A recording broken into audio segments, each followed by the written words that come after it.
இப்படி அழகா ஜொலிக்குதா வள்ளுவர் கோட்டம். 80 கோடி ரூபாயில புனரமைச்சிருக்கிறாங்க தமிழ்நாடு அரசு. வர்ற சனிக்கிழமை, அதாவது நாளைக்கு 21/6/2025 அதை ஓபன் பண்ணி வைக்க போறாங்க. பொதுமக்கள்லாம் குடும்பத்தோட வந்து வள்ளுவர் கோட்டத்தினுடைய புனரமைக்கப்பட்ட விஷயங்கள்லாம் பார்த்து என்ஜாய் பண்ணுங்க. கலர் கலரா லைட்டு விண்றது என்ன, அந்த பக்கம் வள்ளுவர் உட்கார்ந்து எழுதுறத அப்படியே தத்ரூபமா காட்டுறது என்ன, ஏகப்பட்ட விஷயங்களை பயங்கரமா பண்ணி இருக்கிறாங்க. அதனால உங்களுக்கு வாய்ப்புகள் எப்பெல்லாம் கிடைக்குதோ அப்பெல்லாம் கொண்டு வாங்க.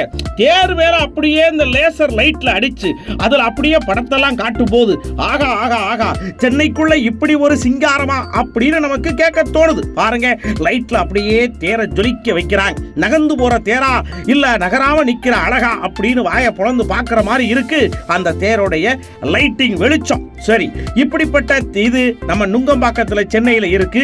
வெளியூர்ல இருந்து பாக்குறவங்களும் சென்னைக்கு வரும்போது ஒரு எட்டு நுங்கம்பாக்கத்தை பார்த்துட்டு வள்ளுவர்கிட்ட ஆசீர்வாதம் வாங்கிட்டு போங்க.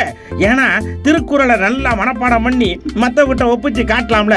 பாருங்க, மேல இருந்து எடுக்கக்கூடிய வள்ளுவர் கோட்டத்து அழகு அடடடடடடடா, அப்படியே நம்ம கொடைய கவுத்தி வச்ச மாதிரி இருக்கா. இப்படி தாங்க பார்க்கறதுக்கு ரொம்ப சூப்பரா இருக்கும். அதனால மறக்காம வாங்க. நீரூற்றுல அப்படியே லைட்டு ஜொலிக்குது. லைட்டுக்குள்ள நீரூற்று ஆடுது, டான்ஸ் ஆடுது, பாடுது. ராத்திரி வந்தா இப்படி சூப்பரான விஷயங்களை பார்க்கலாம். பகல்ல வந்தா வள்ளுவர் கூட்டத்தை பார்க்கலாம். எது எப்படியோ உங்களுடைய டைமையும் உங்களுடைய சௌரியத்தையும் கருத்துல வச்சுக்கிட்டு முடிஞ்சா ராத்திரி வாங்க, இப்படி அழகா நீங்க பார்க்கலாம். இதுக்கு கட்டணம் என்னவா இருக்கும், அது திறப்பு விழா முடிஞ்சதுக்கு அப்புறம் தான் தெரியும்னு சொல்லியிருக்காங்க. ரொம்ப பெருசா இருந்துராது.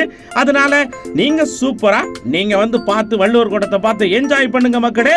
ஹாப்பி வள்ளுவர் கோட்ட தினம் அப்படின்னு கூட சொல்லலாம்.